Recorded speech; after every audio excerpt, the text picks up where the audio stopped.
Hello there, everybody. Sorry about the, I'd say slight delay, but it was a good 15 minutes there. We just had a few audio issues, so I hope the audio is fine for anyone who's watching.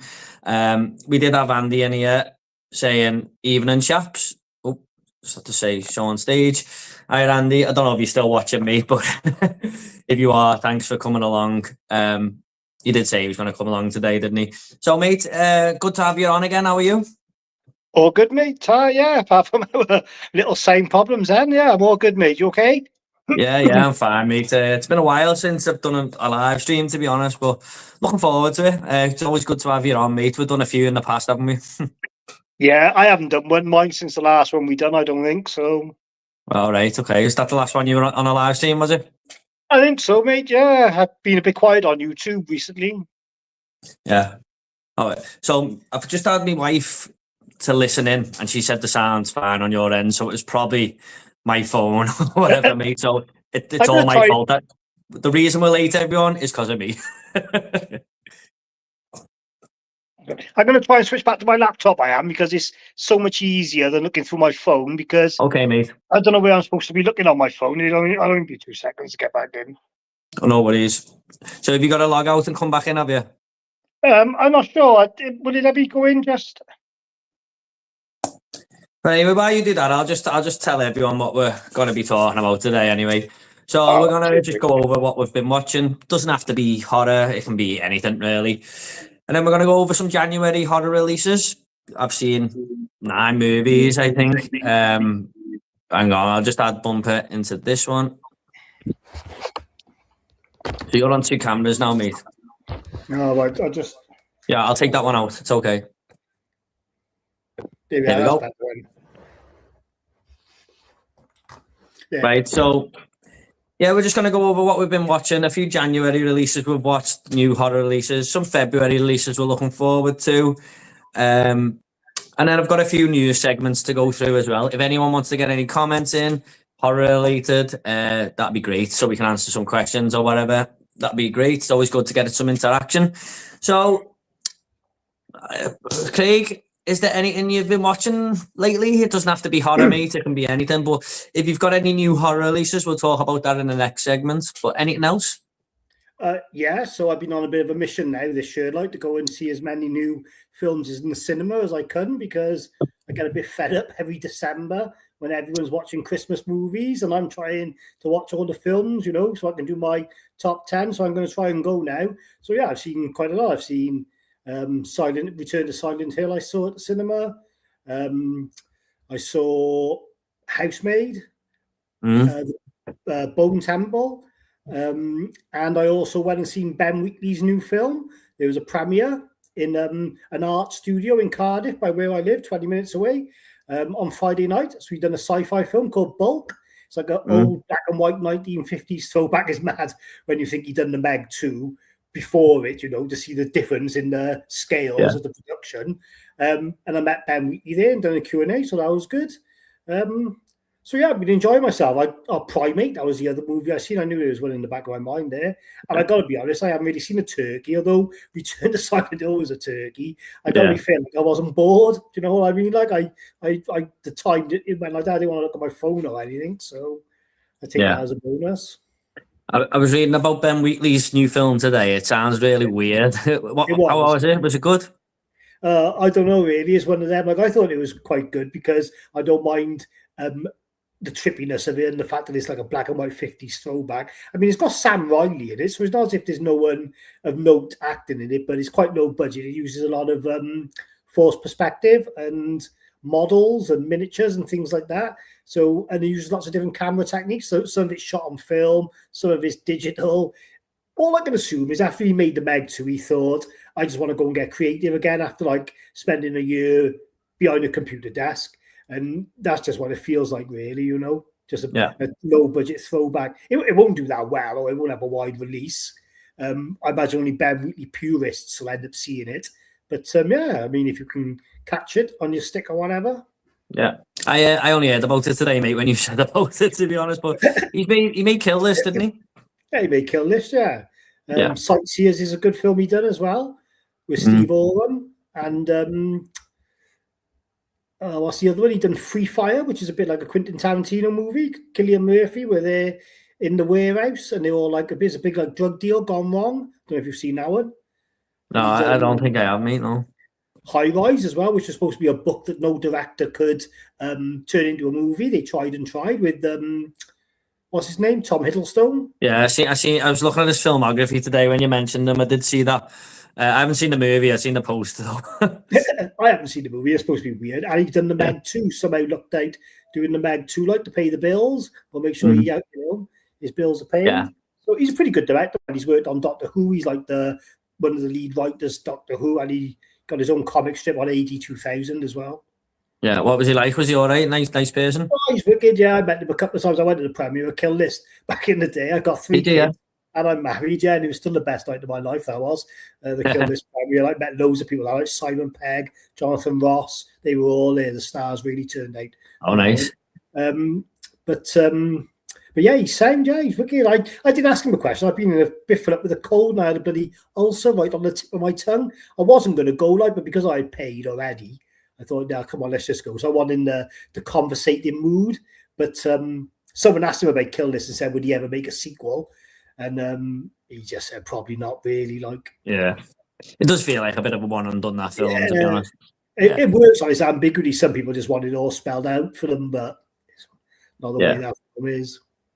It just reminded me there because I went to my first HorrorCon last year. You do get a bit starstruck. Like, I don't know about you, but when you said you had Simon Pegg there and everything, Shannon Elizabeth walked straight past me. I was just like, that's the girl I used to watch in American Pie like over and over years ago, and I just got a bit starstruck, to be honest. Yeah, that was like my first con, and the guy off the Hitcher with C. Thomas Howell and everything. I kind of wish I would have met him now, but I didn't really know what I was doing, to be honest. But next time I'll probably like to go do a meet and greet and stuff. With the cons, you're like constantly going over it in your head before you get to the table, and then when you get to the table, it just spills out like it's a load of nonsense. That's what I find with people who are really famous. But I don't know. Yeah. So, well, we'll go over the new watches in a minute, mate. But is there anything else like you've been watching? Like maybe you're gonna name some Vinegar Syndrome titles I've never heard of or anything like that? Well, because you said not to mention the new releases in case you want to cover them in a bit, but I doubt you'd cover this anyway. I did get this in from Savrin. It's pretty new. It's a new 4K. Oh, sorry, Bumper. I was gonna go over the older releases first, then the new releases, but it doesn't matter. Go on. I haven't got to it, but yeah. So. Bay of Blood thing. Oh, I tell you what, actually, don't worry about that. I've been watching the Dario Argento movies, the Three Mothers trilogy, because I've been like really into the lore on that, like so Suspiria, Inferno, and then the third one's The Mother of Tears. So I've been deep diving them. So I was going to do a video. I don't know if I will now, but like I watched them.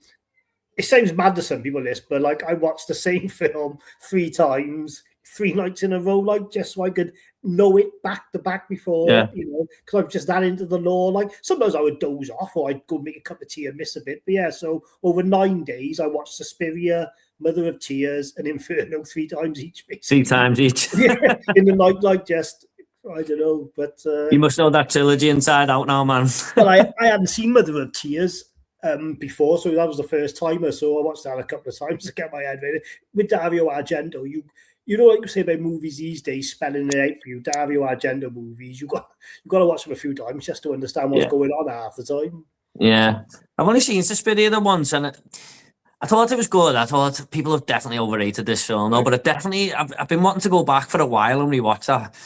We've got Samuel. Just 1 second, mate. We've got Samuel Movies in here. All right, Samuel. Thanks for coming along, mate. And he says, how are you? Yeah, I'm all good, man. Hope you're well as well. You're all good, aren't you, Craig? All good, mate, yeah. Living the dream. And he also says, just subscribe to both channels. Thank you very much, my friend. Really do appreciate that. Thank you so much. So, yeah, man, I just got to go over a few of the older ones I've been watching. I've been in a big Sam Raimi kick because obviously Send Help is coming out in February. I know the US have obviously got it now. I've been watching all of his films and I haven't rated any of them below 3 stars on Letterboxd. So it just shows how good of a director that guy is. So I've got 3 to watch now. I've seen them before, but just to rewatch to get me ranking confirmed. Really, just got to watch The Evil Dead 2, Army of Darkness, and Drags Me to Hell. But I have seen them. But a lot of them were a few of them were first time watchers. Have you got any Sam Raimi favourites, mate?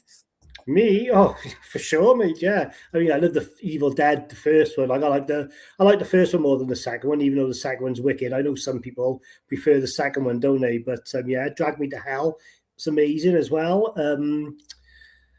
I swear, there's a Sam Raimi film. I swear, I can't think what it is, and it's in the back of my mind that it's really good. Oh, Dark Man. He done the Dark Man movie in the 90s. That's awesome. I know you probably want me to say A Simple Plan because you enjoyed that one, didn't you? But yeah, I did. It was a bit of a one-time watch for me. I still rate it 3 out of 5, mine, or maybe even 4 out of 5. But like the horror films, I can go back to, but the thrillers, really, like once I've seen them once, I'm usually done with it. Like, but he's a great director, Sam Raimi. I'm going to go watch Send Help. They've done a secret screening in Odeon's. That's the only cinema chain that's not owned by me, so I didn't know about it, unfortunately. Yeah, they done it on Monday, didn't they? I think I'm going Thursday because I showed my wife the trailer and she's a bit... So I might go with my mate on Thursday. But I'm really looking forward to it. But I did like Darkman. Weirdly, I thought that was based on a comic book, but apparently it wasn't. And Marvel actually started making comic books about Darkman after the movie come out. So really then Sam Raimi created the character himself. Exactly. I wouldn't know. I'm not a big comic book fan. Oh, well, I didn't know that. That's weird, isn't it? Because it just does actually feel like that movie is a comic book jumping out off the screen. So he really got that style down well. I really did like A Simple Plan. A big surprise for me was The Gift. I didn't expect too much from that, and I loved it. Have you seen that one? Yeah, I've seen them. They both come out from Arrow not too long ago. So I watched them fairly recently. So yeah, The Gift is like Keanu Reeves plays a good part in that, like a different part to what he would usually play. I'm not quite sure about him being the villain, to be honest, but it was a different take, that's for sure. But I just love them movies that are based down the deep south of America. Yeah. They just work for me, like Where the Crawdads Sing, which came out a couple of years ago. I love that location. It just works for me, totally works. Yeah. It feels like there's a lot of like strange people who live in the outback a little bit, if you get me. It has got a subgenre. They call it Southern Gothic. Like there are some good movies in the Southern Gothic subgenre. The Vinegar Syndrome do some older ones, like Sister is a good one with I can't. Who's the girl in Single White Female, famous actress? I can't think what her name is now off the top of my head, but she's in it. Yeah, it's passing me by, mate. I know what film you're on about, but when you're on live stream, your mind goes blank. No, that's it. It does. It goes blank, man. You have all this film knowledge, and it's no good when you need it.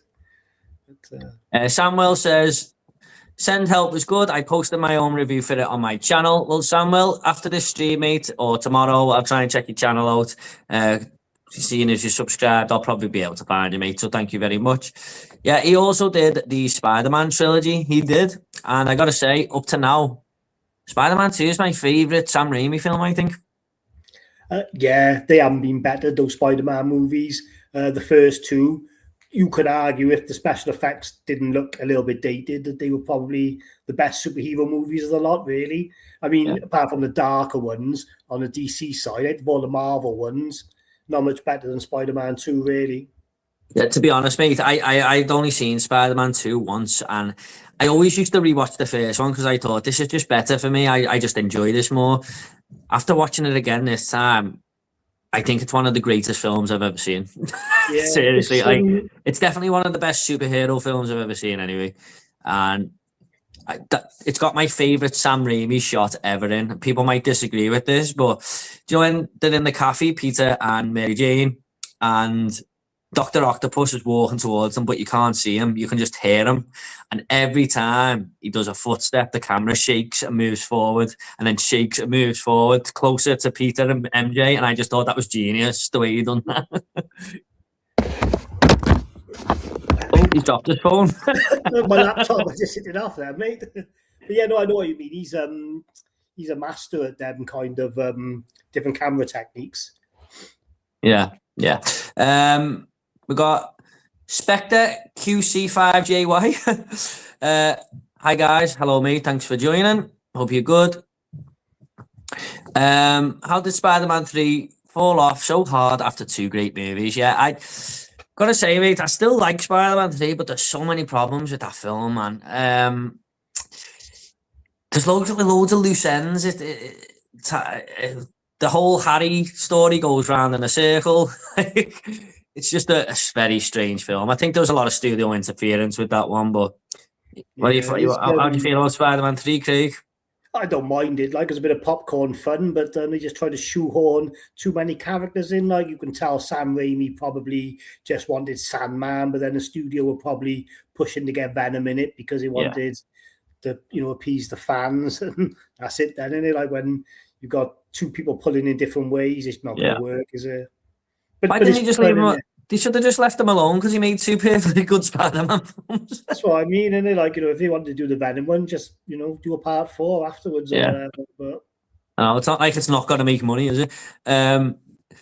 Just quickly on Spider-Man 3, I love the way Venom, that little like symbiote, is just hanging around his room for about a week before it decides to take over him.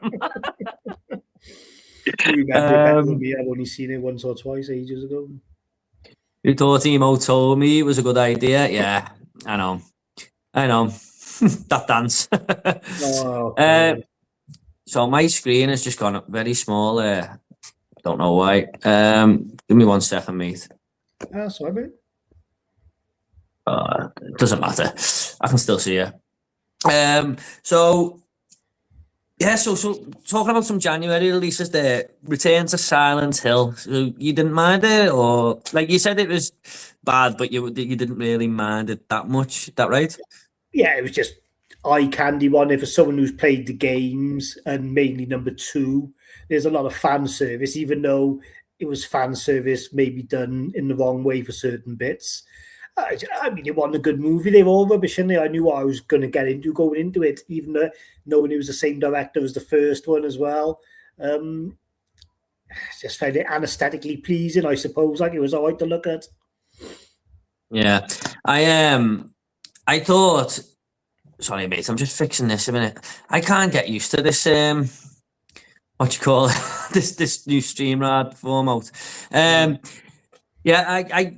I thought it was really, like, the first 30 minutes, I was like, what's everyone complaining about here? Because this is really feeling like Silent Hill 2, the game. I'm loving it. It looks exactly like it and everything. And it kind of just fell off a cliff when, it kind of changes the world to red. I can't quite remember what the real term is for it, but that's when it started to go off a cliff and it's jumping between the past and the present. And I was like, this just feels so random to me. And for someone who's played the game and knows the story, I still felt lost with the film. Yeah. There's too much there in that game. Games are like 12 hours of story. You can't cram it into an hour and a half, really, and expect it to still be coherent. But it was just I think my expectations were so low that I didn't leave there like thinking I'd seen the worst movie I've ever seen. But yeah. Did you see Killer Whale? Yeah, I seen Killer Whale, yeah. Did you do a quick review on your Instagram? Yeah, I did a quick review, like, just where they knew they had those reviews, so that was just a bit of a practice one, like, Yeah. Did you... So that girl, Victoria Gardner, the main protagonist in it, she also starred in Fall. I don't know if you know that. Yeah. I had a quick research before I was... thing. It's the same movie, Fall, really. Just it's the same film, isn't it? But just on a rock in a lagoon. It's just the effects work take me out of it. Like, when you've got these people on this rock and the backgrounds are so obviously fake, and I just I don't know. Yeah. The whale, I don't know if you agree. It didn't look like CGI. It didn't look real. It looked like AI. It probably was some sort of AI CGI monstrosity. Yeah. But, I just find they're so fastly edited and chopped in it that you don't really get any good looks. You get good looks at the fin, and that's about it, really. Yeah. Like, but a lot of the kills in them films are always edited quickly as well, I think, so you can't even tell what's going on when they're getting killed. That's it. And I think, looking back, I think there was only one death in it, wasn't there? Maybe there might have been 2. I'm not sure. I'm pretty sure. Yeah, I think there was one at the very start. At the beginning as well, obviously. Yeah.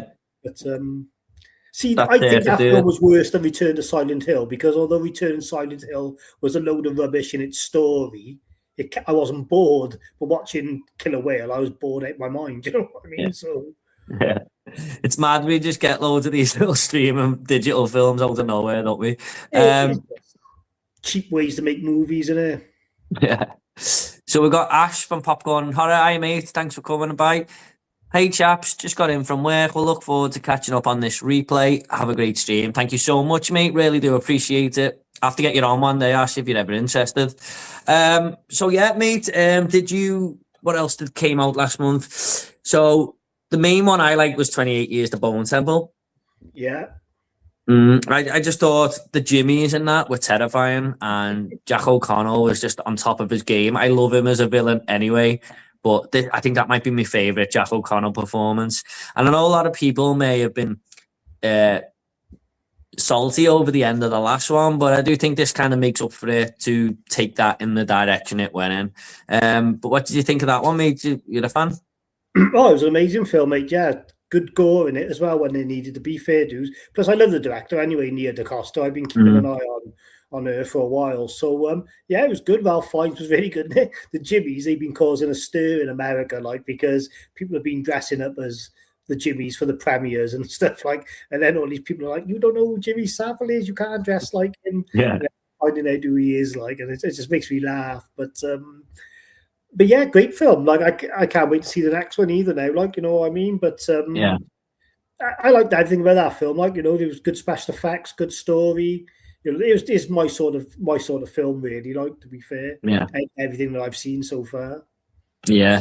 I still don't get this Jimmy Savile thing, because they're dressing up like him, but he's not actually been. I don't know. He's never referenced, is he?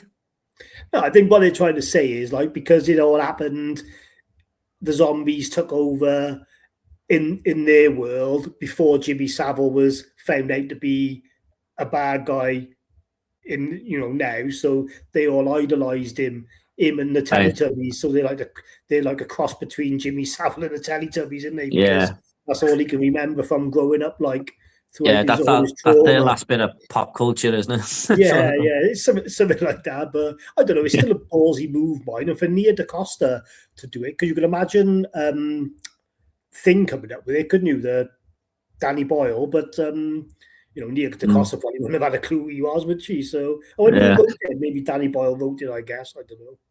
I'm glad for her as well, because sounds like she got dealt a bad hand with the Marvels, and there's so much studio interference with that film.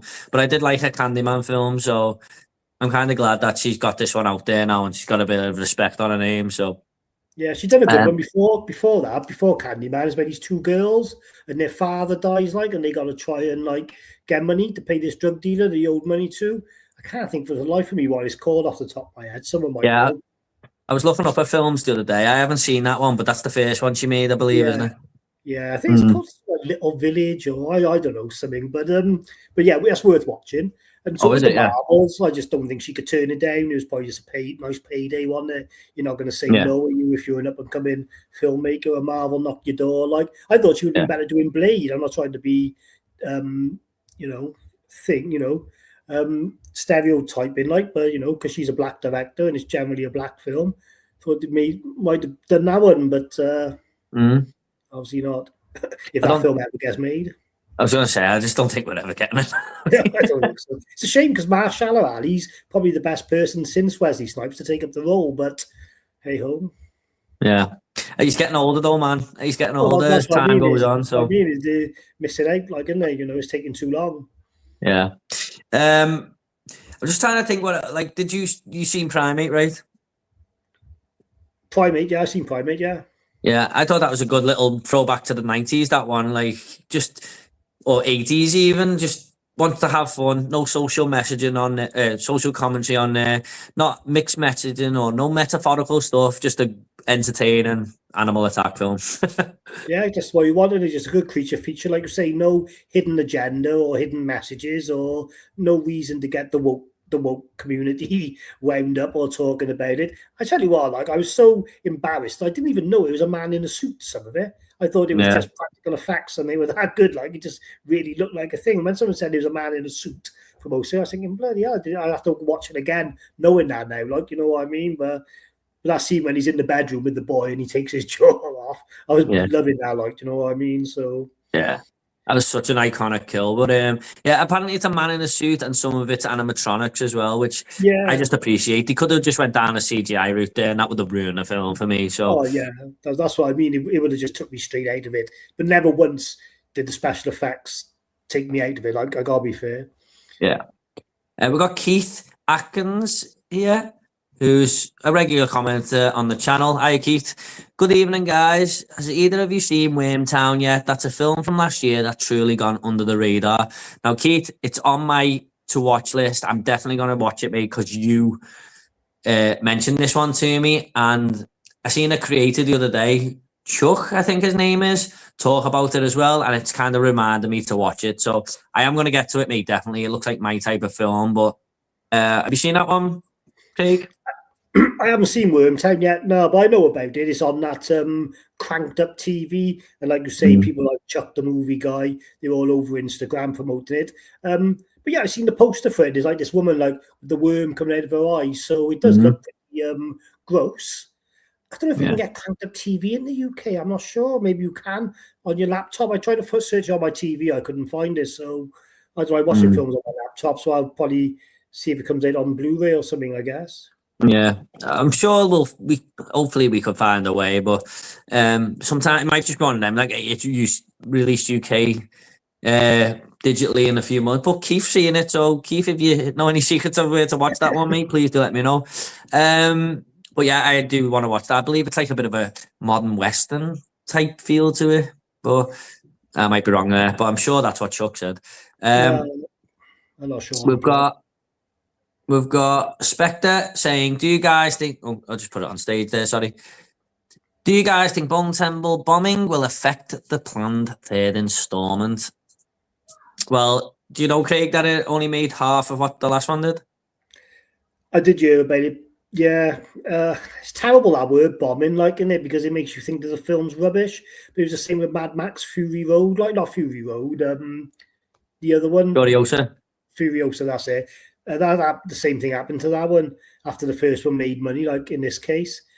I don't know what you've got to do to get people to go to the cinema, because it's an amazing film. It had good word of mouth. It's well reviewed from the critics and the average Joe moviegoer. So I just don't know. The only thing I can think of is in January and people are feeling the hit after Christmas. That's all I can think of. Because, it's sad to think that they wouldn't make the third one solely based on the money, because it's a bit unfair on the fans, isn't it? Who want to see the last one. I wish they would stop spending so much money on films so they didn't have to recoup so much. Do you know what I mean? Because all the money going on big wages to the cast and the computer wizardry anyway. Like, do you know what I mean? Yeah. So you can tone it down a bit and still have a good film. Like the last Indiana Jones cost about 400 million, and Godzilla -1 cost 15. Work that one out. Yeah, well, exactly. I'd rather watch The Librarian than that new Indiana Jones movies, and they cost about $1 million to make. So yeah, you can definitely make movies for low budget money, definitely. But Spectre, I wouldn't be surprised if it does affect it, mate, because everything is money making these days, especially in this climate we're in. I do think it will come out, but I wouldn't be surprised if it doesn't. But I'm like 80% sure it will. But it is a worry. I won't believe it till I actually start seeing the advertisements and the marketing for it. So we'll see. I hope we get it, because no spoilers, but that ended on a note where I want to see a third one, definitely. So definitely. Just thinking what else. Yeah, that's about it, I think, for January releases, mate. I've seen a lot of poor streaming quality movies. Oh, yeah, I did see Iron Lung. And out of the 10 movies I've seen this year so far, I'm sorry if there's any Iron Lung fans out of the 5 people watching, but, oh, man, it was an endurance test. I just could not get into it at all. I actually completed the game this weekend. it's crazy to me. Like, I didn't mind the game, but it's like an hour-long game. The movie's longer than the game, and it's just crazy to me that that got turned into a movie Yeah. because it's just the most smallest indie game you can think of just this guy in a submarine trying to find his coordinates on a map. And I believe a lot of the fans, like it's got a big fan base, have created lore in their minds and everything, or tried to work out a lot of lore just by the little bits of information they're given in the game. So maybe it's a much bigger thing than that. I don't know, but I've seen a lot of hate to people who've reviewed that movie badly, and yeah, there's a bit of a toxic fandom going with that film, to be honest. But I just hear it's over long. That's all. Like it was over 2 hours, and don't need to be. But I don't know where he's got 2 hours from, man. It was 90 minutes at most. But there's a lot of the same shot. It's a very repetitive film. Yeah, I hadn't even heard of the game, so you are right to say that. You know, who wanted this movie, because it's not a very popular game, obviously. But I'll skip that one then. We got Samuel saying, best movies don't do as good, simple as that. Well, yeah, in a lot of cases, some of the best movies don't do as well. The Shawshank Redemption is probably the best example of that, I think. I don't think it done very well at the box office, didn't it? It was only like word of mouth when it came out on DVD and stuff. We do get a lot of good movies that don't do well, I'll give it that. Furiosa, that was one of the best movies of last year, I thought. I just think there's too much out in there. There's too many options. You know, like if you've got like 100 people going to the cinema and there's 20 different films on, they're all going to see different ones. Back in the day, like when we were younger, there'd only be like 2 to choose from. So you know, you're either watching one or the other. But like I say, nowadays you can't call it either. Like you can't judge it on the quality of the film. The quality of the film has no bearing on it, does it? You know, so. This is why they always stick to the safe options like the sequels and the franchise movies, because they know they put bums on seats. Fast and Furious 11 and stuff. I call people the Fast and the Furious crowd, like the people who, you know, flock to go and see that, but won't go and see, you know, something that's, you know, got a bit of culture about it. But and then complain that there's no original films. That's it, isn't it? But you know, I suppose.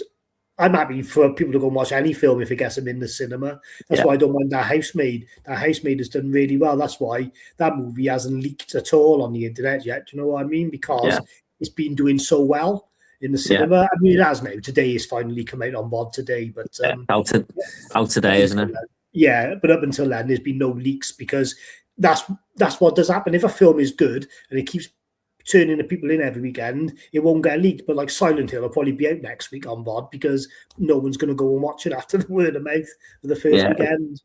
It doesn't really help either, does it? Like it's on digital like 3 weeks after the cinema, so most people are going to wait. Like, we got. Sorry, one sec. We've got Dawn Keith here. Hi guys, hope you're both doing well. Hi Dawn. I haven't spoke to you for a while. He always used to be on Twisted Locker's channel. The guys haven't really been live for a while, but thanks a lot for coming along, Dawn. Hope you're well. So that's basically just gone over January releases there, mate. I've seen a few others. Mother of Flies on Shudder, which was awful. We Bury the Dead. Sorry? I've seen their other films. Deeper You Dig. Flies. They're called The Addams Family, and they make their own films. I can't think what the other one was. Oh, The Deeper You Dig, you said, did you? Yeah, The Deeper You Dig, yeah. I had it on Arrow before, yeah. Hellbender or something he made as well. And that was like on there as an extra, that was, yeah. I don't think I watched that one, but... So I haven't watched Mother of Flies, but I can imagine it's a bit of a slow burn bore fest, to be honest. Yeah, it is a very slow burn. It's just a lot of film and nature, and feels like there's lots of mixed messaging. And sometimes I don't mind in films, mate, but sometimes when it's too much and too much on the nose, I'm just like tapping out. But a lot of people have given it good reviews. I just couldn't get into it. We Bury the Dead I watched. That's just come out on digital today. A lot of people loved that movie. Wasn't really for me. So... Oh, you know what I did watch? Last one I'll talk about in January. Did you see that Grizzly Night? I haven't watched it yet, the bear one. No, I haven't seen it. It's weird because I thought that was going to be like a big animal attack movie, and it is, but it's more of a dramatization of something that happened in 1970, where they had this park and this bear attack happened, which is very rare.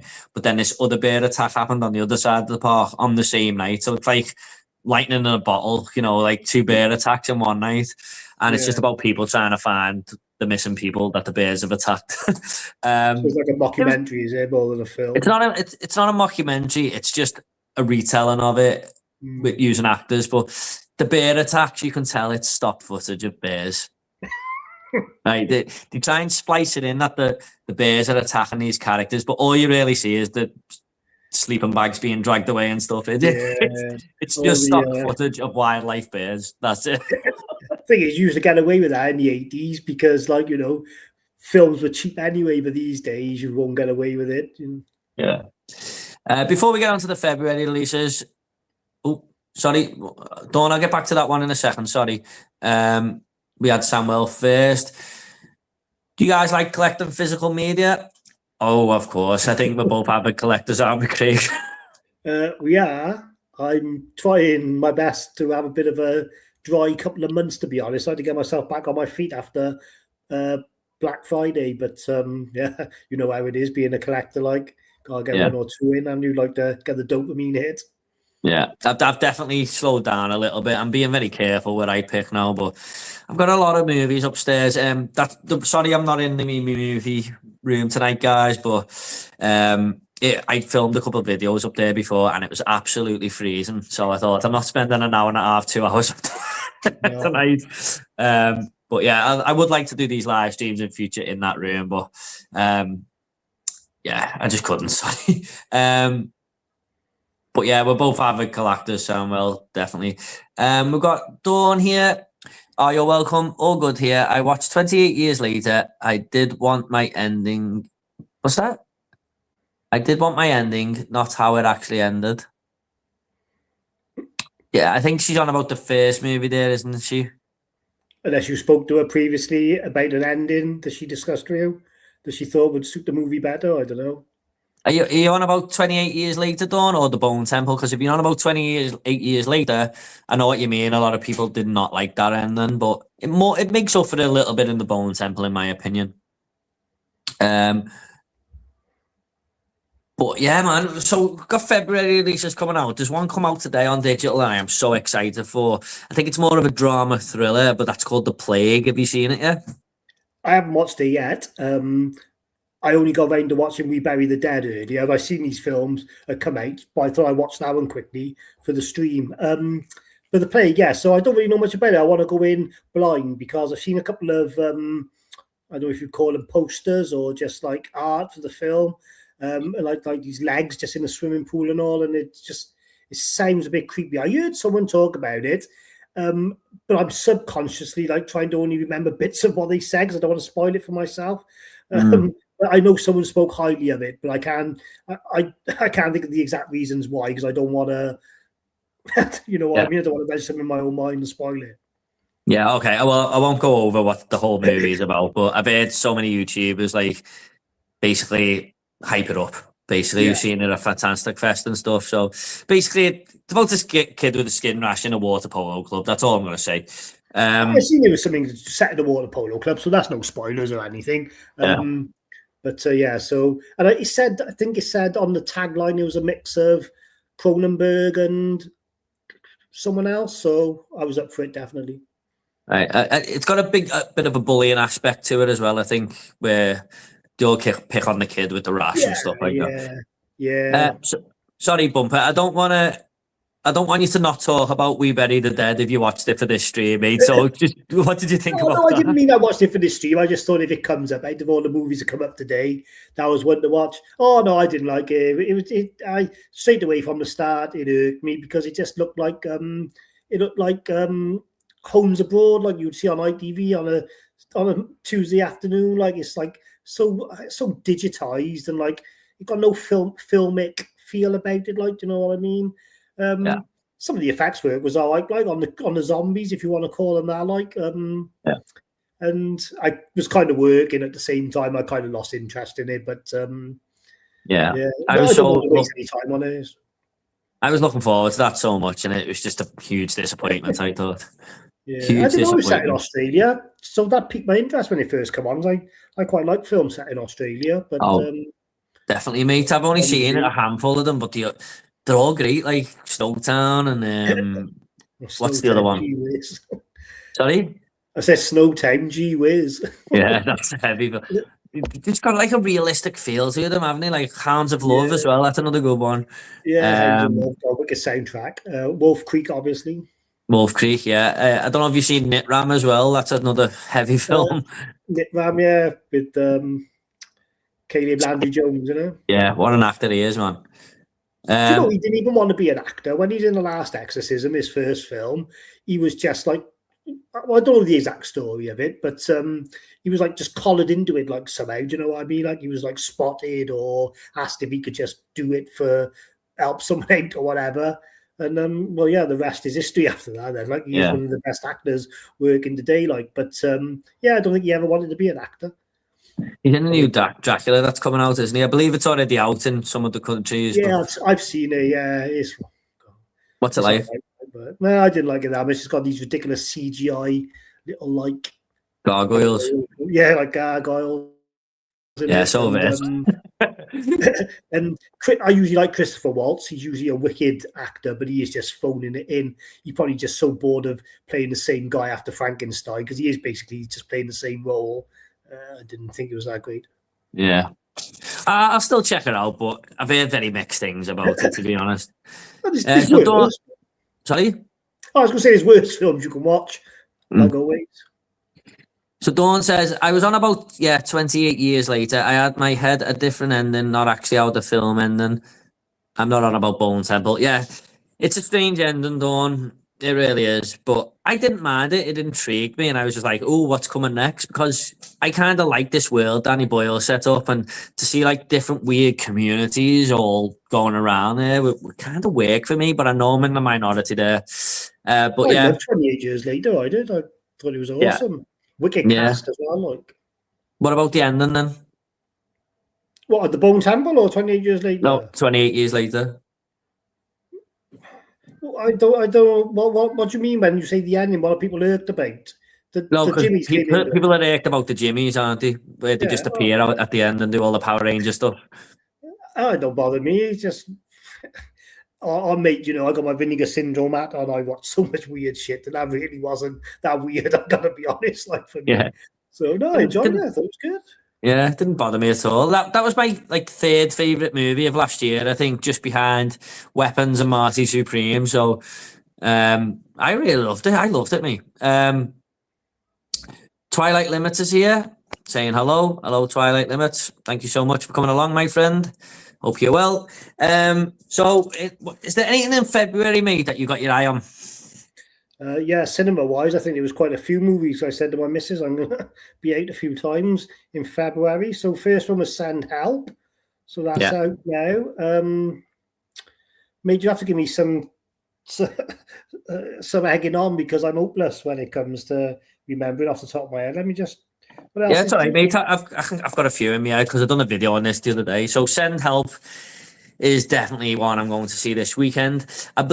This weekend, it was stacked. It's got Send Help, The Strangers Chapter 3, and Cold Storage. But I believe Cold Storage, I got the date wrong, and it's actually the 20th. But Odeon's still got it listed as this weekend. But then they've just brought all the films out this weekend, and it's not there.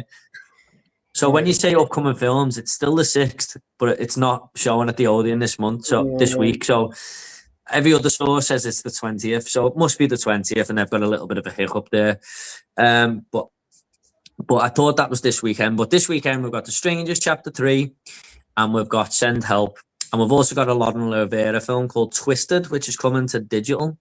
Don't know if you're excited for any of them three. Definitely for Send Help. I'm going to go to the cinema Friday probably after work and watch that one.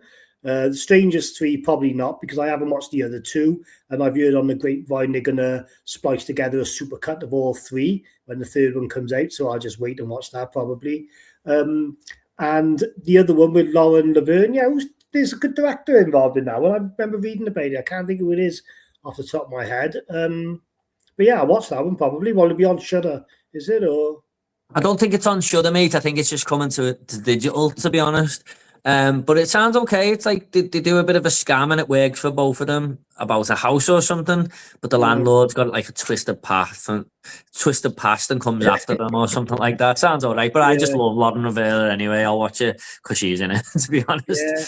I tell you what, I keep an eye on the cinema listings for the classics as well because I like to go in the week just to get out the house. So if there's not a brand new film on, I look at the older ones as well. So hopefully ones. Went to see The Shining over Christmas time. That was great. Yeah, I went to see Nightmare on Elm Street 2. That was really good. I went to see Wild at Heart, David Lynch movie with Nicolas Cage. That was good as well. I was jealous when you went to see an Elm Street 2 on the cinema, man. I grew up with that film. Yeah, it was mad. Like, you you wouldn't have thought it would happen years ago, but there we are. Yeah. What about cold storage? Go on. What about cold storage, mate? You heard anything about that one? Now you mentioned it rings a bell, but now who's in it? So it's got the guy off Stranger Things in. Oh, Joe Keery. Oh, right, yeah, okay. Yeah. I know. And it's got Georgina. Is it Georgina Campbell? Who's off Barbarian? Barbarian, yeah. I see a quick trailer for it, actually, yeah. And Liam Neeson's in it as well. Oh, sorry? Liam Neeson. Oh, right, okay, yeah. Now, Georgia Campbell, she's in 2 films coming up, and the one of them looked all right, and the one of them didn't. So I don't know which one is which, but she's definitely got 2 coming up, and the one does look good. So she's got Cold Storage coming out with Joe Keery, which is about like a toxic plant or something that's taking over people's bodies and taking over animals and everything like that. Yeah. And the other one is one that looks fucking amazing, but I don't think we're going to get it this month. But the US are, and that's Psycho Killer. Yeah, that's probably the one I'm thinking of. Then that sounds more my speed. Psycho Killer, say it as it is. Yeah. So I heard the one of them was really good. So that's probably the one. So yeah, I look forward to both of them when they come out. Same writer as Seven as well. So nice. Yeah. I love a good serial chapter 3. Sorry, Craig. What are you going to say then? I love a good serial killer film. Yeah, me too. Anything with like detectives and stuff, I'm all there. The Strangers Chapter 3 is one of them that I'm more just intrigued about to see how this is going to end, because I didn't really like the 2 that come before it. The first one was okay. I preferred it over the original, in all honesty, but it's the same film. It's a remake. Yeah. Strangers Chapter 2 is the biggest waste of time I've ever seen. So I just don't hold high hopes for it, unfortunately. There's a night out the house in it. That's the way to look at it, like. Yeah. So we've got Spectre saying, where the hell was Aaron Taylor-Johnson in Bone Temple? Yeah, I agree with that, mate. Because you'd think he'd be out looking for the sun everywhere, but I imagine he probably was, but he just couldn't find him, maybe, and maybe he'll come into the fray in part 3. Any thoughts on that one, Craig? Well, I mean, I haven't really got a lot of thoughts on it, other than, he's going to come back into it, I imagine, because he's too, higher name to just disappear. But, I'm not sure. Like you say, he's probably just out, and he looking round, hunting down the, what do they call them? The super zombies? We're not allowed to call them zombies, apparently, are we? Virus-infected people. Yeah. Or the alphas as well. The alphas, that's it. Yeah. The alphas. Dawn Keith says, isn't Until Dawn worth a watch? Is that because your name's Dawn, and you want to watch it? No, I thought it was okay. What about you, Craig? I thought this was a very generic sort of Groundhog Day horror movie where it just kind of does what a few horror movies have done before, but better. Like Happy Death Day to You is probably a way better way of doing a movie like this. But what about you, Craig? You seen that one? Yeah, I see it. Yeah, it was on Sky Movies not so long ago. Like, if you like the game, I don't think you like the film. Don't think if you love the game, you'll enjoy it. But if you just like a 90-minute teen horror movie, it's got the girl from the Hellraiser remake who's pretty decent in it, and like you say, it's just similar to films before that are better. Like Happy Death Day is much better, really. So. Yeah. There's a couple of others on Shudder as well, in it. There's that one where she comes back. I can't think what it's called off the top of my head now. The Christmas one. Oh God, is it? Oh, It's a Wonderful Knife. Yeah, I think that was it. Yeah, yeah. That's I've still not seen that, to be honest. Yeah, Dawn, I mean, always make your own mind up. If you like the look of it, go for it. It's not a terrible movie. It's not bad. It's just a little bit generic, in my opinion. But it's worth it. If you're interested, I say go for it. I mean, if you're not spending money on it and you've got the time, then just sit there and watch it, because you never know, do you? Just just don't spend your hard-earned cash on watching it. That's all. So we've got Twilight Limits saying, I can't wait for Scream 7. Yeah, me neither, man. There's going to be a lot of controversy around this film when it comes out. I sort of get where people are coming from, but there's people just going way too overboard with this, giving spoilers away and everything, and ruining the movie for people, giving a half a star on Letterboxd. It's not even out yet. It's not out yet, is it? Exactly. But yeah, I'm looking forward to it. I don't really. I'm a bit nervous about it, to be honest, because the way they're bringing all these cast members back and going back to Neve Campbell's Sydney's story, it just feels like it's desperate a little bit. And I think a lot of people are going to be disappointed with the Stu, sort of Dewey, Roman characters coming back, because I've seen the first trailer. Have you seen it, Craig? No, I haven't watched the trailer yet for it, no. Okay. Well, I'm not going to go into too much detail, but in the trailer, Stu's old house is like a little bit of a museum now for Ghostface killers. And this isn't shown in the trailer. This is just my guess. I feel like these characters are coming back as holograms or something. And they're going to be in that museum for people to interact with, or it's an AI thing. I don't think they're really coming back. So that, I think a lot of people might be disappointed with that. But are you looking forward to Scream 7, Greg? I am, mate, but I've just buried my head in the sand until it comes out, because like you say, people are out to spoil it and whatnot. So I just try and keep my head down and just go along for the ride when it comes out. I wouldn't say like I'm buzzing for it really, but I'm glad to see Neve Campbell back in it. But this installment, it wasn't planned, was it? They obviously had a plan with 5 and 6 and where to go with it, but then because of all the woke nonsense with the actress and whatever, and they're not doing it anymore, it might just feel rushed, mightn't it? Do you know what I mean? Yeah. I think they might have had a plan to go with Melissa Barrera and Jenna Ortega, but because they dropped out, it feels like the plans have been ripped up and they've gone with a totally new thing. So but it might be all right, mightn't it? You never know. Yeah, we'll see. It seems I'm intrigued. I'm definitely intrigued. So we've got Dawn Keith saying Scream 7, looking forward to it too. Yeah, I think a lot of people are probably looking for. It's a solid franchise. I don't think there's a bad movie, to be honest. And number 4 is coming out on 4K in a couple of weeks as well, isn't it? So that should be good. Yeah, that's actually my set. Oh, sorry. That's all right. Oh, I just closed the window there, but I'm back now. Dawn says, yes, of course. I think that was because I said, do you want to watch it because it's your name? We've got Napster here saying, hey, mate, sorry that I missed the beginning of the stream. Don't worry about it, mate. It's fine. Just thanks for coming along. Half excited, half scared for Scream 7, praying that it's good.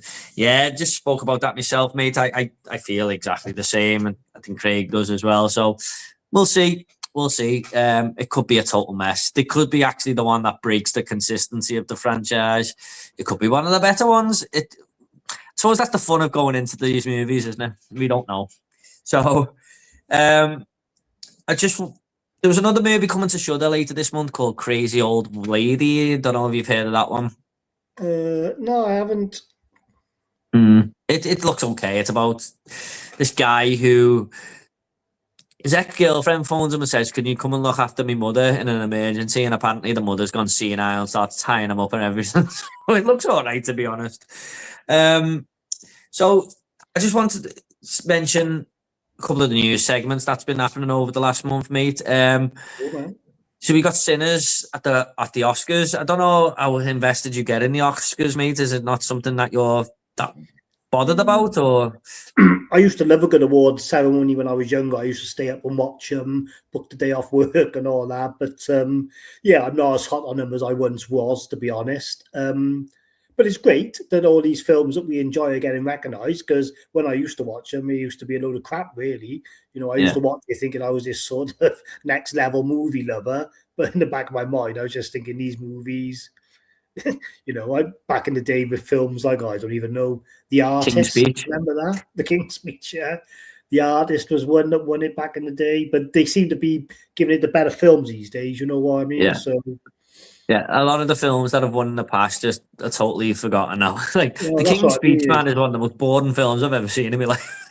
A lot of them are just made for the award ceremonies, you know what I mean? They Yeah. just find something that's going to work and just bang it out. But yeah, I still think the invested. odd one makes it into the nominee list, but it does seem this year it's more of the popular fan favorite films, doesn't it? Like, but Sinners has broke the record for most nominees ever, which is great because horror doesn't really get recognized by the Oscars. So I think that's a plus. Was you a fan of Sinners? I didn't think I loved it at first, but I feel like a bit of a dick for saying it now because everyone loves it. Even like my son says to me, "Oh, you're bloody mad! It was amazing." So I just want to sit down and watch it. I watched it, and I just found it a bit slow to get going in the first half. You know, and I think by the time it did get going, I wasn't invested. But I just think I need to sit down again, get the 4K, and just just give it another go. Mate, I'll be honest, I liked it at first. I didn't love it as much as everyone else. And then I watched it again just over Christmas with my headphones on 4K. The picture quality is unbelievable, mate. So definitely pick it up. It's worth it. Yeah, I will do. Yeah, and I enjoyed it even more, to be honest. So it's still not one of me. I don't think it made me top 5 horror movies of the year, but it was in my top 10.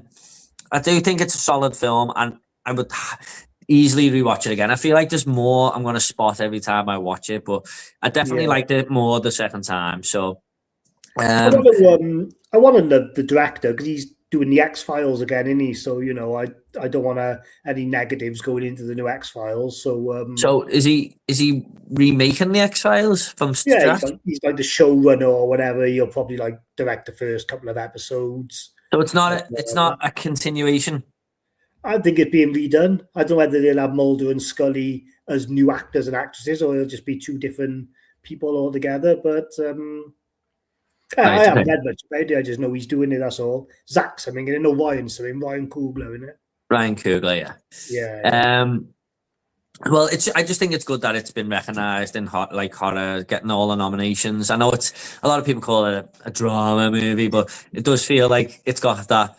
Silence of the Lambs is a thriller, not a horror, because it won. I definitely think Silence of the Lambs is a horror, but each to their own. Well, I mean, with Sinners, there's like a lot of like erotic stuff in it as well, isn't it? Like quite a lot of nude scenes in it as well. So I can see why it's been nominated so much though, because it's got so much going for it, like the visuals, the music, the performances are all great. Like the 6th or 7th billed actor has got lots of personality, like the guy who's just standing on the door of the club, who's the bouncer. Yes, he is. I'm glad to see that get nominated. But we also got Frankenstein going up for Best Picture as well. I thought that was a great movie. It's a good movie, but I got to be honest, I haven't seen it in its entirety because I watched it and knew it was in 2 parts, and I kind of broke it up and spoiled it for myself, really. But it was good what I seen of it. I just need to go back to it again. That's a visually stunning film as well. What sort of Oscars is it up for then? Is it up for? It's not up for Best Picture, is it? Or is it more up for like a special effects? Oh, best Picture as well. Well, Del Toro's already won it as well with Shape of Water, hasn't he? So never know. I love Del Toro, so if he wins it, happy days. But I wouldn't be surprised if Sinners just cleans up, mate. To be honest. Yeah. We also got The Ugly Stepsister for Best Costume Design and Hairstyling, I think, or was it Costume Design? I think it was Costume Design, but I thought that was a good little movie. See that one? I haven't seen it yet because I'm waiting on the 4K from Second Sight. It's one of those ones that as soon as they announced it, I purposely avoided watching it so I can just watch it on that nice, new release when it comes through. But I know I'm going to love it because word of mouth, and I've seen a couple of trailers that I've tried to avoid, but you just can't help but stumbling on sometimes. Yeah. It looks like some messed up body horror in it. So Yeah. I'm looking forward to it. It comes out in 2 weeks, so happy days. Yeah. Some phantom pain when you're watching it. Like you're like, oh, screaming in your I seat, can going, oh, imagine. that must hurt. Guys, I Yeah. will get to the comments very soon. I just want to mention this last little bit about the Oscars. Amy Madigan. Have you seen Weapons? Seen Weapons, yeah. You a fan? Just 3 out of 5, like, you know. So didn't think it was absolutely amazing, but certainly enjoyed it. Yeah, good. Okay, so Amy Madigan is Best Supporting Actress for and Gladys. I think so. I'd love her to win that. That'll be a great statement for her because even though she's only in that film for a little bit, she seems to be getting an iconic status in horror now. Like even when I went to HorrorCon, there was all like art drawings and little pin badges of her and everything. So I thought, oh, she's made a big impact here. So I mean, some characters, especially in horror films, you can get lucky. You don't have to have a big part, but if the crowd take to you, like, you know, Yeah, you laugh. yeah. That's like Art the Clown, really. Do you know what I mean? The first Art the Clown movie, a lot of people thought was terrible, didn't they? You know, but Yeah. everyone loved the character himself. So it's weird how that's come from such a low budget to like one of the biggest franchises in horror now. But that's what I mean, you know, and that's what they're all looking for, isn't they? The next big bad guy. So I know it seems a little bit against the grain, that woman in Weapons, but God, she is scary. I mean, old people are the scariest anyway. But she's getting a prequel movie made as well, isn't she? Yeah, I love witches. I just wish they had toned down the comedy and made it really dark and serious. That's all. But you know, still a good movie. I think we need more witch movies and more werewolf movies, to be honest. We've got a lot of vampire ones now. we do need them, but obviously they got to be well made ones. Werewolf ones, especially, should do a Dog Soldiers too, really. Yeah, I've got to admit, I wasn't the biggest fan of Dog Soldiers. Like everyone told me it was one of the best werewolf movies ever, and I finally watched it when Second Sight brought it out and thought it was okay. It's a bit of a grower. I didn't think it was totally amazing the first time. But it's like when you learn more of the script, it's like when he's eating him and he's like, oh, I hope I give you the shits. It's just so funny. Like, but, there's a lot of football references in that film. Yeah. Like they think it's all over. It is like a football hooligan film dressed up as a werewolf film. But, you know. So we've got Twilight Limits saying Scary Movie 6 in June. I hope they make it entertaining again. Yeah, I mean, I just hope they don't hold back from the comedy. We need comedy now to be offensive again, I say.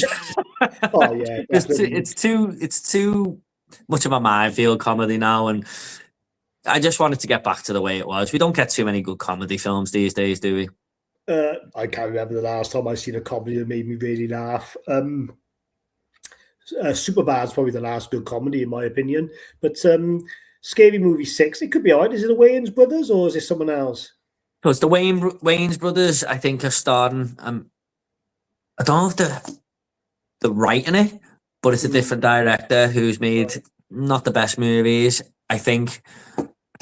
But that gives me a bit of thing, a bit of a panic, really. But I don't know. If it's as good as 1 and 2, I'll be happy. I bet he'll be spoofing Sinners. I bet that'll be one of the big movies that is into, definitely. So yeah, wouldn't be surprised. Spoof comedy, I don't know. I'm a bit mixed on it, but sometimes it can really work for me. Other times it goes a little bit. It's great, but I think it's got to be made by people who love what they're spoofing. If it's made by people who don't actually like what they're spoofing, it comes across as a bit like mean-spirited. But have you ever seen I'm Gonna Get You, Sucker? It's the first Wayans brothers spoof movie, and they ripped some of the 70s blaxploitation films. It's just absolutely hilarious. Like, it's funnier than Scary Movie. It's probably their best film. Like, but I have heard of it. I just haven't seen it, to be honest. Don't Be a Menace as well, didn't he? Don't Be a Menace is probably their best film, to be honest. That was the one they done after I'm Gonna Get You, Sucker. Yeah. Right. Sorry, we've got a few comments here, Craig. Give me 1 sec, mate. This StreamYard, it really is wanting me to pay for the upgrade, and I'm not falling for it. Oh, it's really expensive. I had a look once when I was going to go heavy on YouTube, how much it would cost for a StreamYard account, and it blew my mind. I was like, no thanks. So, sorry, I thought you were going to tell me how much it was, Craig. No, I don't know. It was something ridiculous, like 30 quid a month or something. You might not think it's that much, but I thought for what it was offering. Yeah, they're making it worse for you now, so you're upgrading. It never used to be this bad, but just bear with me, everyone. So Dawn says, as I read a lot of horror books and extreme horror, I find it hard to find a horror movie that actually scares the hell out of me. Can you recommend a really scary film that doesn't need to have a lot of gore? You got any, Craig? I mean, yeah, this is the question I get asked more than any, really, being a horror fan. You are right, like gore isn't scary, really. I usually recommend The Taking of Deborah Logan. Have you seen that? It's like a mockumentary found footage about this woman who's got like onset dementia. But really, although she has got onset dementia, she's being possessed by a spirit as well because she's weak-minded. She gets possessed by this serial killer. And that'll put the shits up you. Really no, I haven't seen that one, Craig, to be honest. I've heard of it, though. Oh, you'll enjoy that one, mate. There's a scene at the end in this cave. You'll never forget it. What's that, The Taking of Deborah Logan? Taking of Deborah Logan, yeah. I think it's on Prime, to be honest, these days. Right. The director went on to do some good movies after that one. Okay, I'm just writing that down now, anyway. And the other one I always recommend is the British one, Ghost Stories. Have you seen that with Martin Freeman, I think? And he's like someone who goes round dispelling myths of ghosts. And then, I have seen it, mate. Yeah, there's 3 short stories, and the first one is with Paul Whitehouse, whose daughter has died and he's being haunted in his works. Oh my God, you watched that with the light out. Gee whiz. That's scary, that is, for a half hour. Sorry, Craig. My wife's boiling the kettle now, so if anyone can hear that, but you've gone so low because that kettle's boiling. So. It doesn't make sense. I can't hear it from this end. Yeah, you can't. It'll be done in a second. The second story in that is good as well in Ghost Stories, about this kid lost in the woods driving a car, like, and he's being hunted by this sort of like goat creature, like devil goat. Devil hunt? No, it's like a devil goat. Oh, the devil goat. Yeah, it's in Ghost Stories in the second story. Oh, you mean in the Ghost Stories film? Yeah. I have seen that one with Martin Freeman. Isn't that Ralph Ineson in it as well? Is he? Yeah, I think so. I can't quite remember now, but I do remember it. Yeah, and he's like, people calling him a fraud or something at the start of the film. Yeah, well, at the start of the film, he's like at this psychic reading, and then like he pulls the guy's card from out of the crowd, like the guy's not expecting. He's like a heckler, and like you don't like it, but then he gets called to this weird man who's like ill in this caravan, and he says, "I was like you once, a skeptic. Here's 3 cases I could never solve though." And he gives them to solve. But I mean, in the end, it all turns out just to be something in his head anyway, that he's suffering from trauma, like all the films these days. But I have seen that, mate. I watched it a while ago, though. So, Dawn, I don't know if there are any good for your Ghost Stories and The Taking of Deborah Logan. I've got one from last year, and a couple of people commented on my channel saying, thanks for the recommendation. That did actually really scare me. It's called The Man with the Black Umbrella. And you seen that one, Craig? No, I haven't heard of it, mate. No. Right. Okay. I hadn't heard of it, and it just came on my Instagram. And I was like, okay, this is getting advertised very heavily here. And I thought, I'm just going to watch it. And my God, man, it scared the crap out of me. So it's basically about this guy with a black umbrella who's seen on CCTV going in people's houses. It's a found footage mockumentary film. And he just kills like this couple at the start of the movie. And it's up to one of the victims' brothers to go and find out who this man with the black umbrella is. And as he uncovers more and more, it goes down a very sinister path. But there's so many jump scares in that movie that are done so well.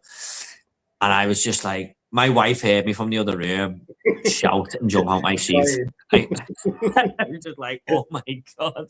So whilst it's not an amazing found footage film, it's worth it for the creep factor. So definitely recommend that one, Dawn. The Man with the Black Umbrella. And to you, Craig, if you fancy it. And yeah, mate, I'll check it out for sure. A film that scared me a lot was the fourth Hell House movie. I love the first Hell House film, but the fourth one, Hell House to Carmichael Manor, is terrifying in my opinion. I told everyone in work about that film. They came in the next day going, "Oh, that was scary." That. So if you haven't seen the Hell House movies, Dawn, definitely check out 1 and 4 at least, because 4 ties into the first one a little bit there. They're my recommendations, to be honest, of films. There are a couple of films that have scared me in the past few years anyway. Found footage, although some people think it's a cheap gimmick, it does make some of the most scariest horror films. I gotta be fair. Oh yeah, it's definitely the most effective way to scare me anyway. When done right, mate, they're done right, aren't they? Oh, yeah, sure. Especially mockumentaries. Sorry? Especially mockumentaries, because they sort of lure you in, don't they, as well, like, when they're well made. That Lake Mungo was a bit like that, wasn't it? Lake Mungo, yeah, but that one gets under your skin.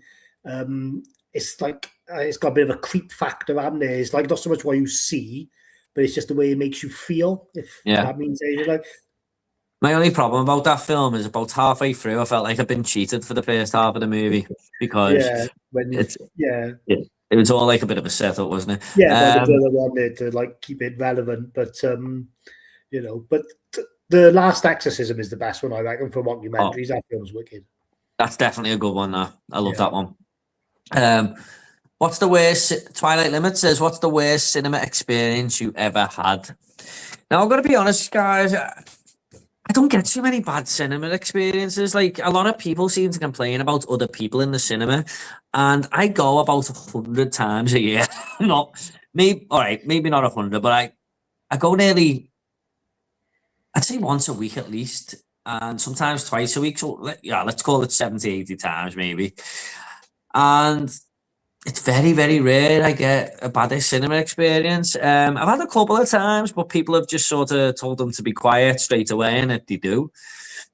But bad cinema experience, I'm not quite sure, man. I don't think I've had too many bad ones. What about you? Not really. I remember once years ago I went to watch King Kong, the Peter Jackson one. It is on for like about nearly 4 hours. And like, the kids behind were getting irritated. I was telling them to shut up. And they were telling me to piss off like they were like chopsy 11-year-olds or whatever. But it just turned into a laugh in the end. But no, I've found a few techniques I have because I'm just going to put this on charge a minute. It's all right, mate. I got a charger, but I haven't got to go anywhere.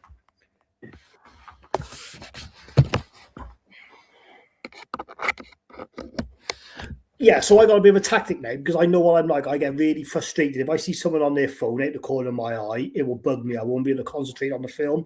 So I always book my seats now, either in the front row or the one just behind. There's still loads of gap between the screens. You've got the steps to go down and the disabled bits down by there. And that way, I'm not disturbed because it's all happening behind me. Do you know what I mean? And it's screens that do my head. And even Apple Watches, someone only got to move your wrist like that in the cinema, and your screen comes on your phone. Do you know what on your wristwatch like? Because they got these smart phones on their watches. So yeah, just screens do my head in. So as long as I'm at the front and I can't see anyone's screen, I'm all right. A little bit of natter or laughing or whatever I can get on with. But I've never actually sat at. What's that, Craig? I haven't had anyone like throw popcorn at me or start a fight with me or anything stupid like that. Yeah, I've never actually sat at the front, to be honest, ever in my life. It's not too bad? Oh, it's all right, because like I said, the screen's still far away. You can't do it with like the super screens and all that they have in Cineworld. You want to be in the right plumb positions for that. But for just standard screens, like in your View or your 2D Cineworld screens, I always sit down closer to the front. I do like. Okay, now you mentioned throwing popcorn. I did actually have one bad experience once. And it was Scream 5, where these 3 girls in the front, towards the end of the movie, came in and wouldn't shut up laughing, like with the last 20 minutes. So my wife said, "Be quiet, girls," and you just said no. So I got a handful of popcorn and threw it at them and said, "Shut up." Oh, at least you were the one doing the throwing instead of having it thrown at you, so that's not so bad. Well, my wife asked them twice and they wouldn't, so I just done it in the end. That's the best way, son. I find the best time to go to the cinema is when it's quiet. Anyway, I usually go sort of not obscure times, but I tend to stay away from like Saturday at like 8 o'clock at night or whatever. So. Yeah, it's very rare I ever go in the cinema now and get nervous about people speaking. It's just maybe it's just my cinema and people are well behaved in there. I don't know, but it is bad when you hear about people's bad experiences. Because if you're gonna talk and stuff through the movie, just don't come in. Go and talk outside. It's just I don't get it. This waffle, like if something happens on the screen and you say to your mate, "Oh, that made me jump," I don't mind something like that. But Yeah. Full on conversations, no way.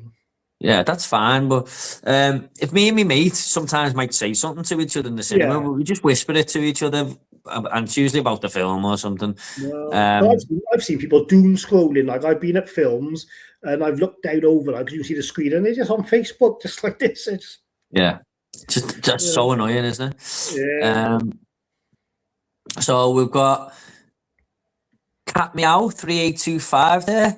A good scary film to watch when a stranger calls, and also when a stranger calls back the original. That's a sequel, yeah. Right, so A Stranger Calls and A Stranger Calls Back, the original, not the remake. And another one is The Entity.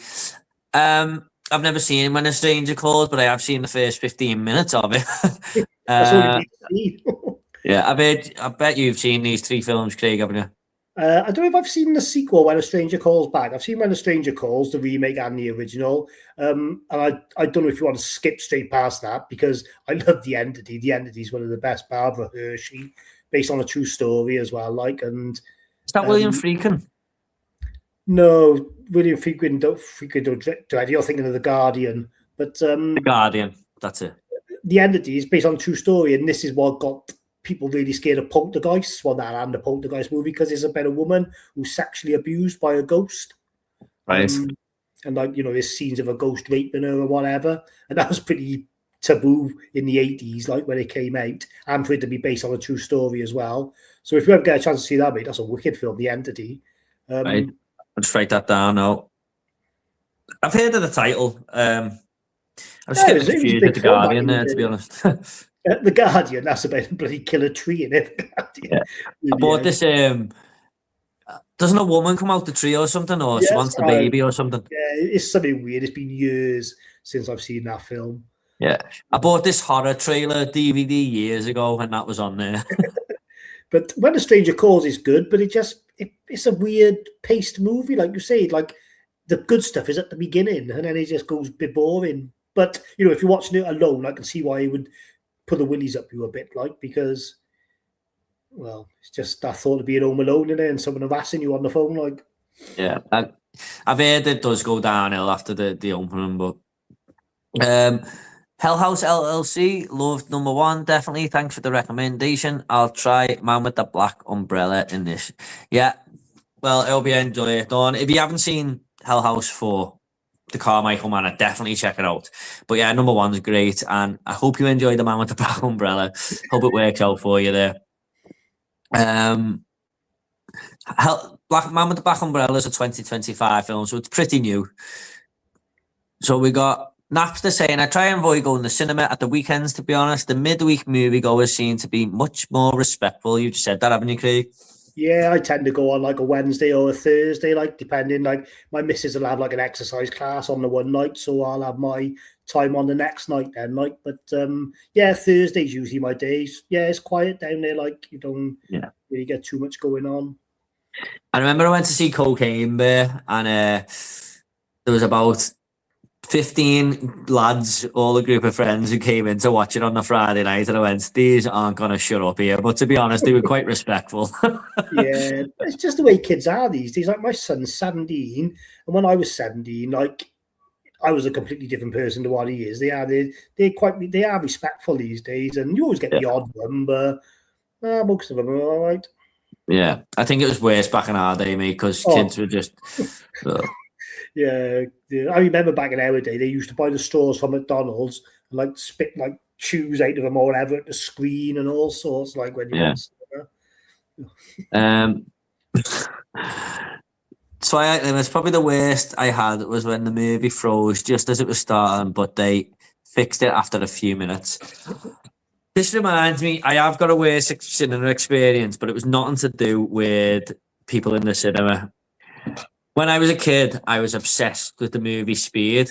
I still am. Like I rewatch it all the time. It's one of my most watched movies ever. But as a kid, I constantly replayed that VHS, and it was one of the very first VHSs I owned. I just loved it, and I was so. It was the first movie I ever got hyped for at the cinema. Was Speed 2, and I remember my nan and granddad taking me to see it. I was so excited. Got loads of popcorn and everything, and they just couldn't play it because it wouldn't work. We were sat there for about 45 minutes going, is this movie ever come on? And the guy just came in and went, I'm really sorry, we can't seem to find the reel for this film. And I was devastated.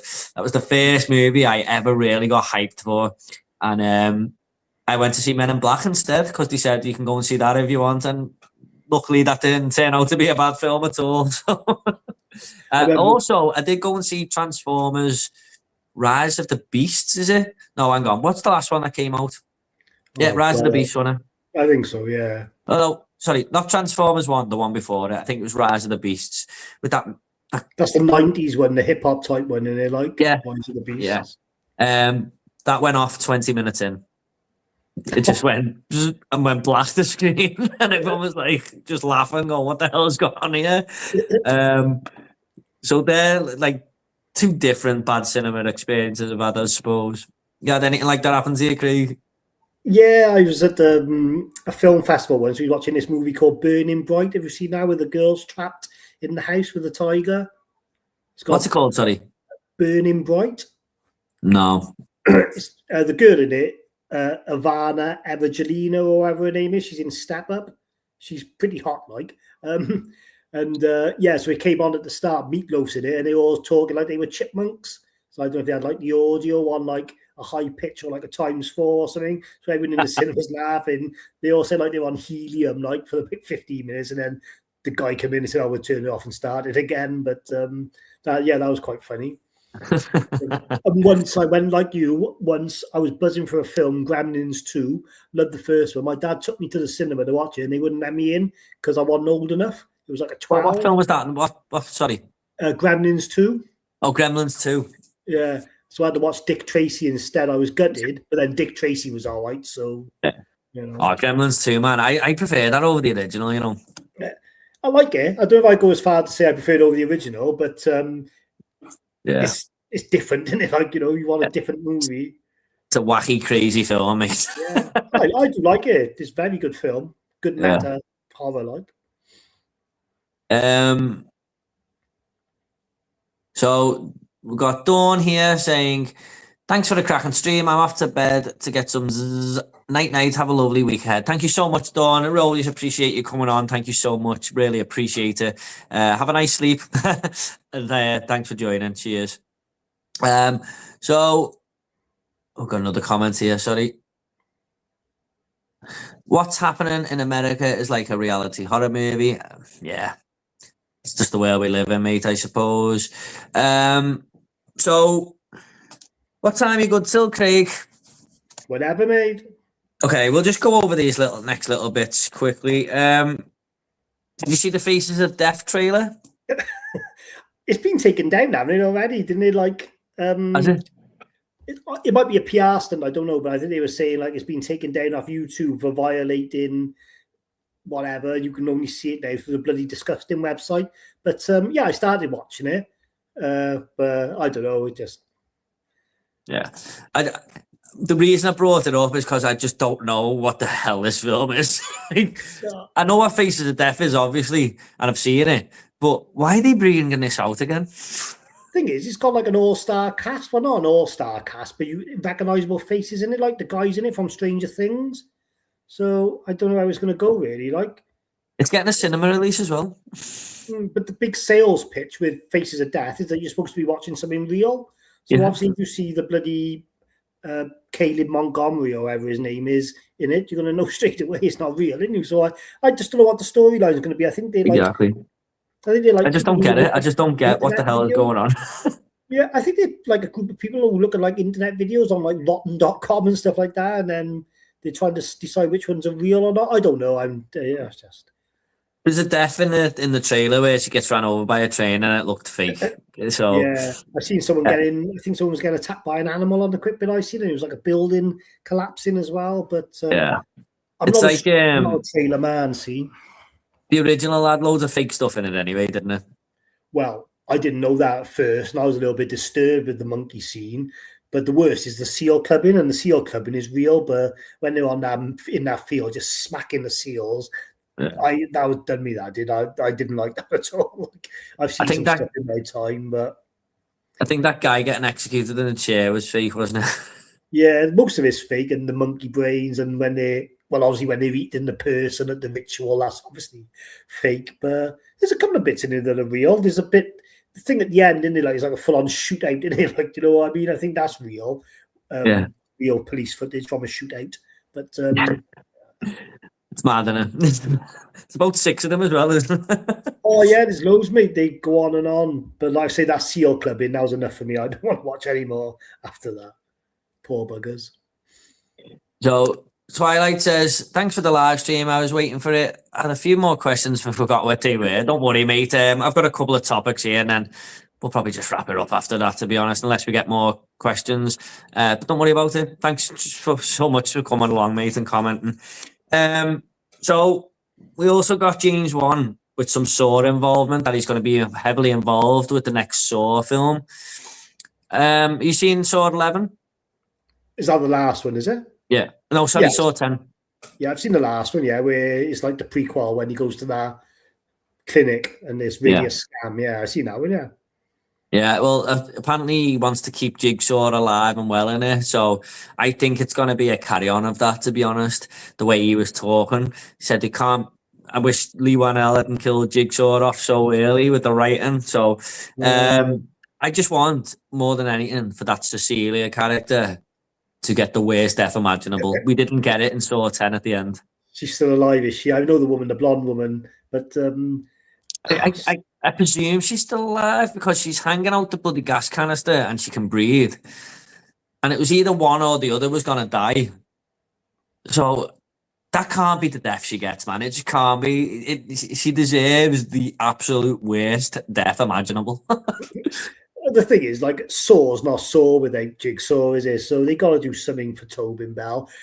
Like you said, they should never have killed him off in the first place. If they had stopped at number 3, they would have the perfect horror trilogy.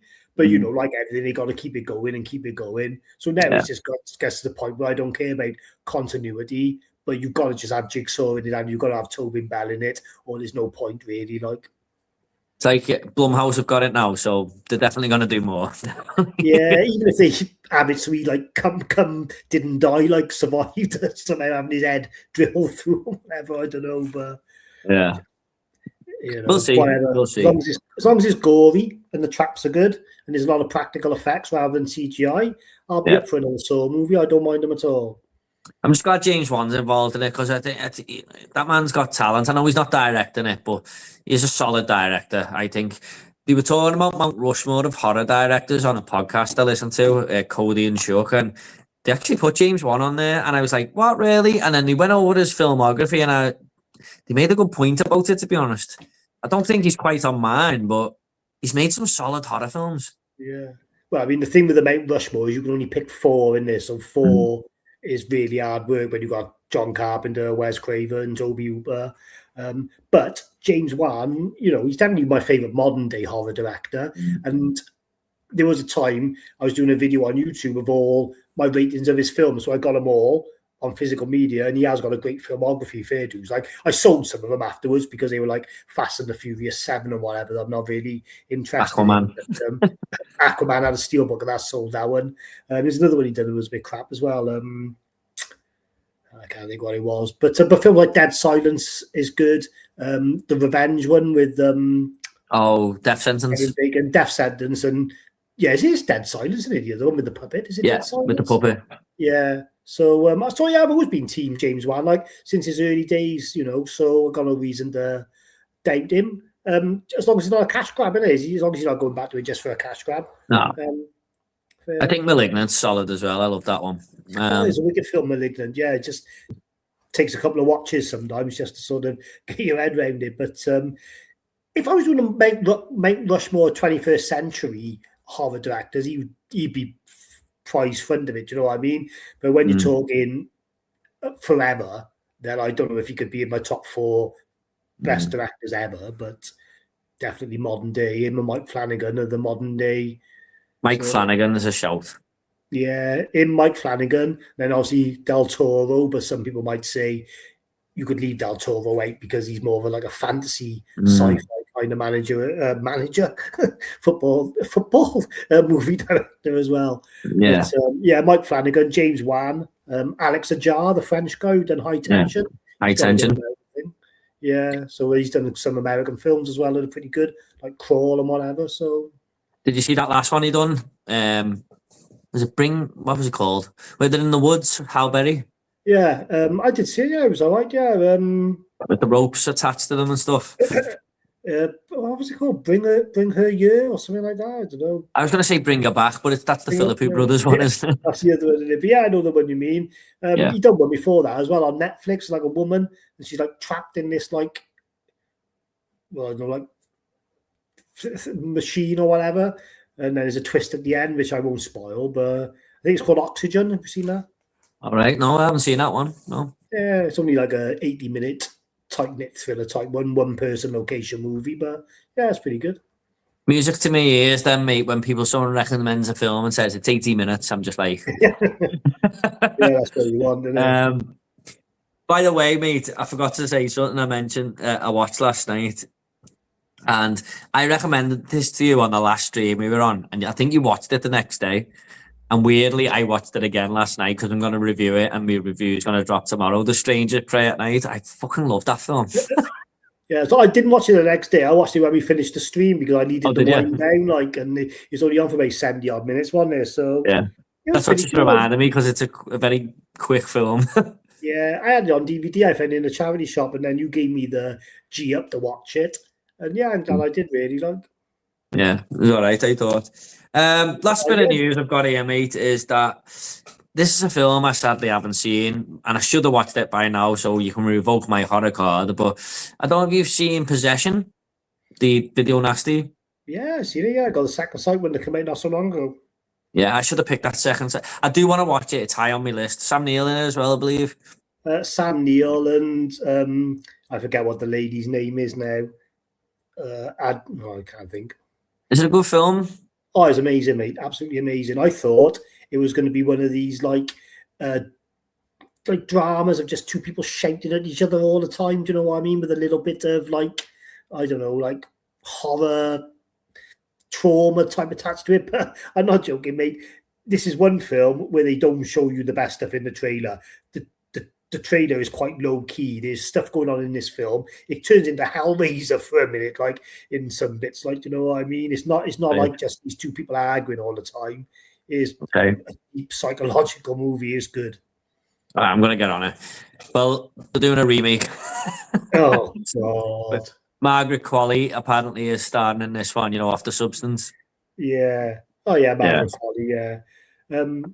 A lot of people get taken back by Possession because it doesn't start like a traditional film. It doesn't give you any like, you know, this is Sam Neill's character, this is so-and-so, they've been together so long, da, da, da, da. It just throws you straight into an argument at the very beginning of them, and you've got to piece together the relationship yourself. But it works. Like, there's just some crazy gore in it, like a scene with a bread knife, like electric bread knife. I won't say it anymore, but right, okay. It gets gory when it needs to, like, it gets violent when it needs to.